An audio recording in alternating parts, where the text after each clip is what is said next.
राधे राधे दोस्तों, आज के हमारे इस वीडियो में हम आपके लिए पाप मोचनी एकादशी व्रत की कथा लेकर आए हैं। युधिष्ठिर महाराज ने भगवान श्री कृष्ण से पूछा, हे केशव, कृपा कर आप मुझे चैत्र मास के कृष्ण पक्ष में आने वाली पाप मोचनी एकादशी के विषय में बताइए। यह सुन मधुसूदन श्री कृष्ण बोले, हे राजन, पाप मोचनी एकादशी, इस व्रत को करने से मनुष्य के समस्त पापों का नाश हो जाता है और व्यक्ति अष्ट सिद्धियों को प्राप्त करता है। पाप मोचनी एकादशी की व्रत कथा के अनुसार अनेक वर्षों पूर्व देवताओं के कोषाध्यक्ष कुबेर के पास चैत्ररथ नामक एक अत्यंत सुंदर उपवन था। जिस उपवन में भोलेनाथ के परम भक्त मेधावी ऋषि तपस्या कर रहे थे। अनेक अप्सराओं ने उनकी तपस्या भंग करने का प्रयास किया, परंतु वह निष्फल रही।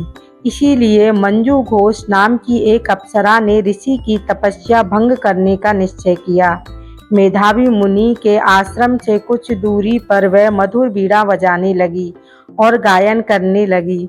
मेधावी मुनि घूमते हुए उसकी ओर गए और उसे इस प्रकार गायन करते देख मोहित हो गए। मोह के वशीभूत होने के कारण उनके साथ रमण करने लगे। भगवान भोलेनाथ के रहस्य को वह भूल गए। ऐसा ही रमण करते हुए उन्हें बहुत समय व्यतीत हो गया। एक दिन अप्सरा मंजू घोषा देवलोक वापस जाने लगी। जाते समय उसने मुनि से कहा, हे ब्राह्मण, आप मुझे मेरे देश जाने की आज्ञा दीजिए। तब मेधावी मुनि बोले, हे देवी, जब तक सवेरे की संध्या ना हो तब तक आप यहीं ठहरो। तब मंजू घोषा बोली, हे मुनिवर, आप तब तक ना जाने कितनी संध्याएं चली गईं। आप मुझ पर कृपा करके आप बीते हुए समय पर विचार कीजिए। तब मंजू घोषा की बात सुनकर मेधावी ऋषि ने बीते हुए समय का हिसाब लगाया। तब उन्हें पता चला कि उन्हें इस अप्सरा के साथ 75 साल व्यतीत हो गए हैं।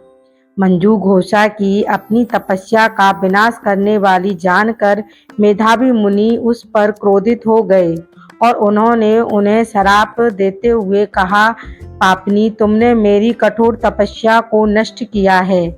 मैं तुम्हें शाप देता हूँ कि तुम पिशाच योनि में चली जाओ। मुनि के शाप को सुनकर मंजू घोषा विनम्रता से बोली, हे मुनिवर, मैंने आपके साथ अनेकों वर्ष व्यतीत किए हैं, मुझ पर कृपा कीजिए।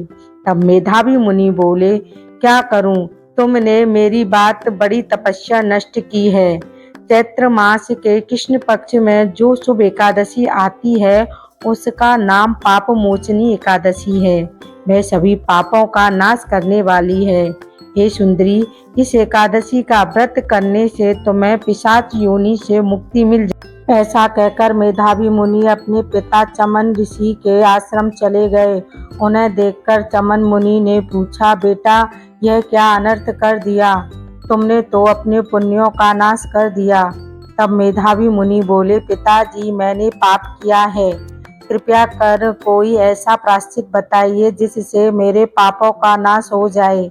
तब चमन मुनि ने कहा, चैत्र कृष्ण पक्ष की पाप मोचनी एकादशी का व्रत करने पर तुम्हारे पापों का नाश हो जाएगा।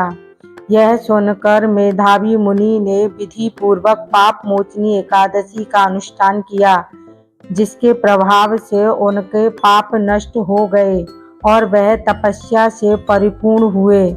इसी प्रकार मंजू घोषा ने भी पाप मोचनी एकादशी के उत्तम व्रत का पालन किया, जिसके प्रभाव से वह पिशाच योनि से मुक्ति हुई और दिव्य रूप धारण कर स्वर्गलोक चली गई। हे राजन, जो मनुष्य पाप मोचनी एकादशी का व्रत करते हैं उनके सभी पाप नष्ट हो जाते हैं और पाप मोचनी एकादशी को पढ़ने और सुनने से सहस्त्र गोदान का फल प्राप्त होता है। यह व्रत बहुत ही पुण्यकारी है। जय श्री विष्णु हरि। अगर आपको मेरी वीडियो अच्छी लगती है तो मेरे चैनल को लाइक शेयर सब्सक्राइब जरूर करें। राधे राधे।